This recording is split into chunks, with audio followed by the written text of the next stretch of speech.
Bonjour, bienvenue dans la série sur la relativité. Alors, la constante de Hubble donne la vitesse de l'expansion en fonction de la distance. Donc, on définit h de t égale r dot de t divisé par r de t. Et on peut également définir un paramètre de décélération, c'est-à-dire la diminution de cette expansion au cours du temps. Q de t est égal à moins r dot de t fois r de t sur r dot carré de t, qui est donc égal à moins r dot de t divisé par r de t fois 1 sur h carré de t. On peut développer l'expression de R en série autour de l'instant t0 initial, où l'on a les constantes h0 et q0. On obtient alors R de t est égal à R0 plus t moins t0 fois R dot 0 plus 1 demi, pardon, R0, pas R de 0, plus 1 demi fois t moins t0 carré fois R dot 0 plus, etc. Et donc, c'est égal à R0 fois 1 plus t moins t0 h0 plus moins 1 demi, pardon, moins 1 demi Q0 H0 carré fois t moins t0 au carré, etc. Donc on peut ainsi exprimer la variation de R en fonction de la constante de Hubble et du paramètre de décélération. On peut par exemple aussi développer le décalage vers le rouge, donc le décalage, la constante Z, en fonction en série, ce qui donne R0 qui est égal à R0 moins R de t moins 1, et donc qui est égal à H0 fois t moins t0 plus 1 plus Q0 carré demi fois t moins t0 carré fois h0 carré plus, etc. On peut aussi, alors ça je ne vais pas donner les détails du calcul, déterminer comment ces valeurs évoluent en fonction du type de modèle. Ainsi, pour k égale 0 ou moins 1, c'est-à-dire un univers spatialement euclidien ou hyperbolique, on a un univers infini, nous l'avions vu, et une expansion éternelle, donc qui dure indéfiniment. Donc l'univers ralentit, mais sans jamais s'arrêter totalement. Par contre, pour k égale 1, l'univers sphérique, le modèle sphérique, où un univers est fini mais non borné, on a une décélération plus forte.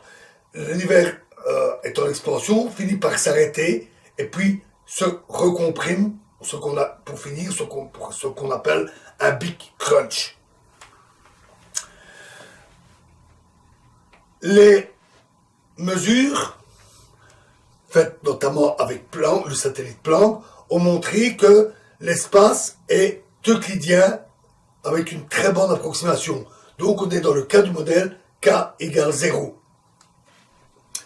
Ça correspond à une densité de matière qui est égale à une densité critique. Si la densité est élevée, on passe dans le modèle sphérique. Si elle est faible, dans le modèle hyperbolique. Pour le modèle euclidien, il y a une densité critique. L'écart, si l'univers n'est pas tout à fait euclidien, l'écart au cours du temps s'amplifie. Et donc, si on avait une très légère courbure, on va dire il y a 10 milliards d'années, on devrait maintenant avoir une courbure net et observable. Mais ce n'est pas ce qu'on observe. Ça veut dire que la densité est vraiment très très très proche de la densité critique, voire égale. Il n'y a pas de raison à ça. Pas de raison particulière pour qu'elle doive être égale à cette valeur. Donc, à l'époque, on s'est étonné, il y a quelques décennies, on s'est étonné de cette circonstance. Et donc, on a imaginé un processus qui, d'ailleurs, règle aussi un autre problème. Alors, ce processus, c'est l'inflation. Donc, supposons qu'au tout début de l'univers, il était très chaud, très dense, et puis il s'est mis tout d'un coup à enfler, mais d'une manière exponentielle. Une expansion explosive. Puis, cette inflation énorme s'est arrêtée pour rejoindre la situation décrite par les modèles. Cette inflation résout deux problèmes. Alors, le premier, c'est celui que je viens de citer. La densité pratiquement égale à la densité critique. En fait, l'inflation brutale tend à aplatir les feuilles spatiales. Et donc, avec une inflation violente, on se retrouverait dans une situation, même si au départ on était assez éloigné de la densité critique, on se retrouverait dans une situation où l'univers est spatialement plat à vraiment très très peu de choses. L'autre problème, c'est appelé le problème de l'horizon. Alors rappelez-vous, on ne voit pas plus loin que 13,6 milliards d'années, parce que au-delà, la lumière n'a pas eu le temps de nous parvenir. Si on remonte le temps, l'horizon, par le passé, était plus court. Quand l'univers avait 5 milliards d'années, le rayon n'était que de 5 milliards d'années-lumière. Mais dans l'univers observable, la vitesse d'expansion est plus faible que la vitesse de la lumière, et donc l'horizon rétrécit plus vite que ne le fait la matière dans cette expansion quand on rebobine le temps, l'expansion à l'envers. Et donc, il contient une partie de plus en plus petite de l'univers. Ce qui veut dire que, au tout début de l'univers, les seuls contacts qu'il pouvait y avoir entre différentes zones de l'univers étaient dans une zone très petite. Et quand on regarde l'univers actuel, des zones à l'opposé n'ont pas eu le temps par le passé d'être en contact. Elles n'ont jamais été en contact. Donc, par quel hasard l'univers est-il si homogène et isotrope? Le principe cosmologique. Alors que les zones n'ont pas été en contact. Elles n'ont pas pu s'homogénéiser, elles n'ont pas pu se mettre en équilibre thermique, et pourtant, c'est identique. Une solution, ce serait de se dire que c'est strictement identique. Partout. Oui, mais dans ce cas-là, on n'aurait pas eu des fluctuations, les galaxies ne seraient pas nées, etc. Donc, il y en a quelque chose qu'on ne comprend pas. Mais à nouveau, l'inflation règle le problème. Parce qu'une petite zone peut avoir eu le temps de s'homogénéiser, et avec l'inflation, fou, cette petite zone devient gigantesque, elle devient notre univers observable, et toutes les parties ont eu, avant l'inflation, le temps d'être en contact. L'inflation reste une hypothèse. Elle trouve des racines d'explications théoriques possibles dans certains mécanismes de la physique quantique, tels que les brisures de symétrie ou l'existence de champs de matière ou de champs d'énergie appelés dilatons ou inflatons, et qui pourraient expliquer ce phénomène. Elle donne aussi les prédictions. Parce que si on suppose qu'au début, les seules fluctuations étaient d'origine quantique, le fait qu'il y a toujours une certaine incertitude dans la vitesse, la position des particules en mécanique quantique. À ce moment-là, l'inflation a amplifié ces fluctuations. Et on calcule que les fluctuations doivent avoir des corrélations en fonction de la distance, qui diminuent avec la distance. Plus c'est proche, plus les fluctuations sont corrélées ensemble. Plus c'est loin, plus ces fluctuations sont totalement décorrélées. Et en fonction de la distance, on obtient ce qu'on appelle un spectre en puissance des fluctuations. Ces fluctuations ont été mesurées par le satellite WMAP et Planck. on a obtenu une image très précise des fluctuations du rayonnement fossile, et on a pu calculer ce spectre en fonction de distance. Et c'est, à très peu de choses près, c'est un spectre en puissance. Ce qui est donc un argument fort en faveur de l'inflation, même si elle reste encore une hypothèse.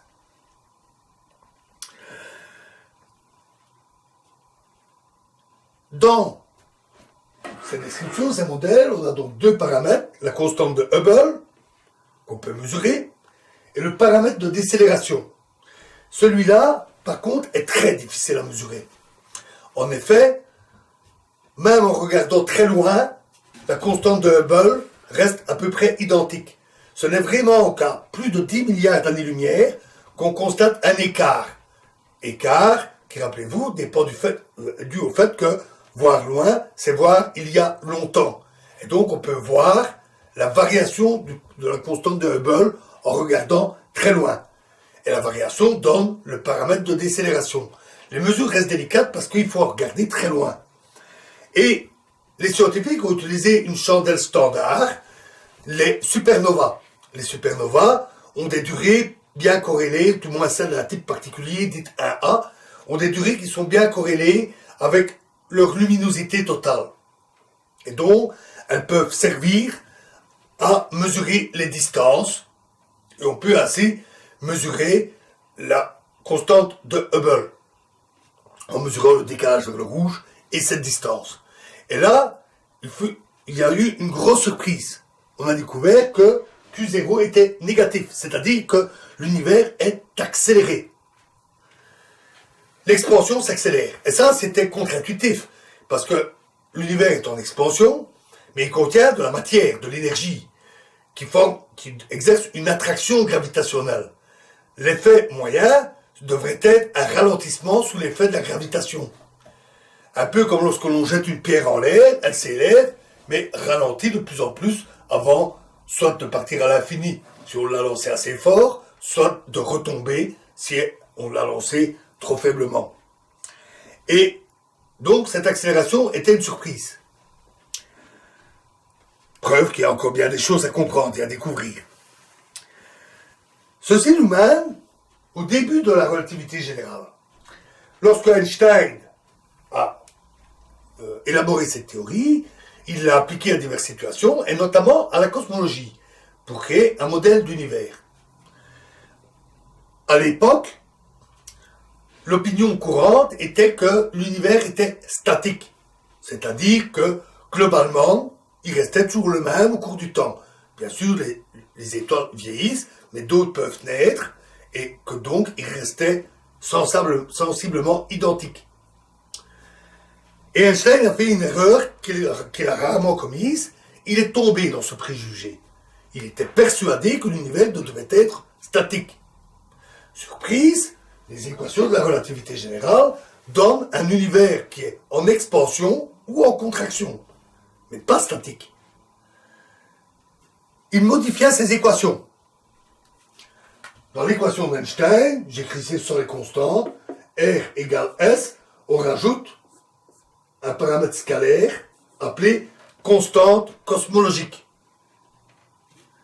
Il donna une valeur négative à cette constante, ce qui alors conduit à une solution statique. Pas de chance pour lui, peu de temps après, vraiment très peu de temps, quelques années, Hubble découvrit que l'univers était en expansion. De plus, l'habile maître, grand spécialiste de la relativité générale, montra que la solution d'Einstein était instable. C'est-à-dire que la moindre perturbation provoquait soit un effondrement, soit un passage en expansion. Et donc, cet univers statique ne pouvait pas être stable. En fait, ça s'était connu depuis longue date. Parce que Newton, déjà, s'était penché sur la cosmologie, notamment avec la gravitation newtonienne. Donc, il a imaginé un univers empli d'étoiles, un univers infini, et qui ne s'effondre pas, qui est en équilibre, parce que les étoiles sont bien positionnées, s'attirent les unes les autres, donc une étoile à un endroit donné ne va pas s'effondrer vers les autres étoiles, parce qu'elle est aussi attirée par les étoiles qui sont de l'autre côté. Ça, c'est très bien, mais c'est instable. la moindre perturbation et on aurait des effondrements au moins locaux d'étoiles tombant les unes sur les autres.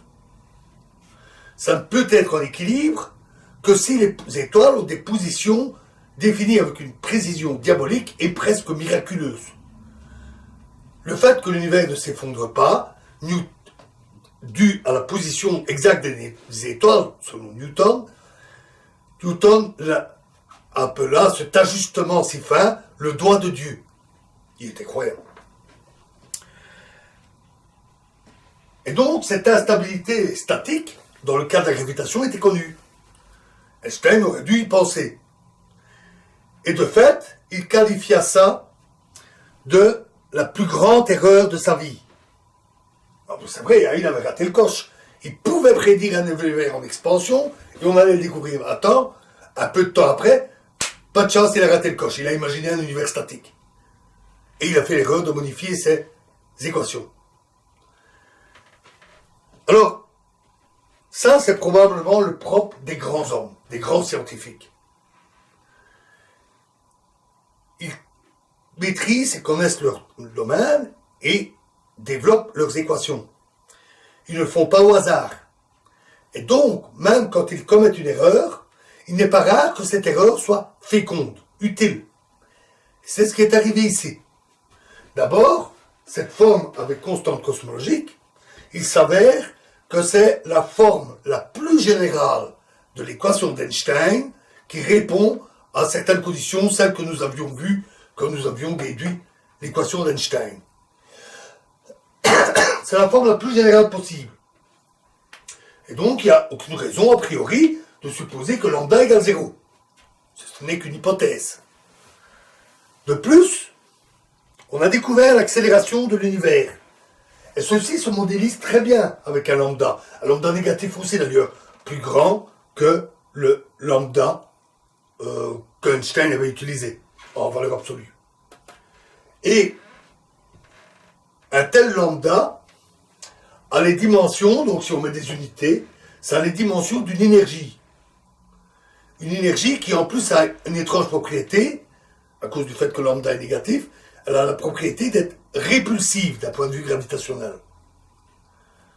Son énergie est positive, mais sa pression est négative. D'où le fait qu'on appelle ce phénomène l'énergie noire. En réalité, on ne sait pas si c'est une forme d'énergie. On ne sait pas ce qui cause l'accélération, on ne sait pas la raison pour laquelle lambda serait différent de 0. Donc il y a encore des choses à comprendre. Mais il n'empêche que cette idée de rajouter un terme à l'équation d'Einstein était plutôt utile. Einstein n'a malheureusement pas vécu assez vieux pour le voir. Voilà pour les développements qu'on peut faire avec la métrique de Robertson-Walker. Alors, il nous reste un point à analyser, parce que la courbure, l'équation d'Einstein, les géodésiques, ça donne la géométrie de l'univers. Mais qu'en est-il de sa forme globale? Ça aborde ce qu'on appelle la topologie, et il est intéressant de se poser la question sur quelle est la forme globale de l'univers. Je vous remercie.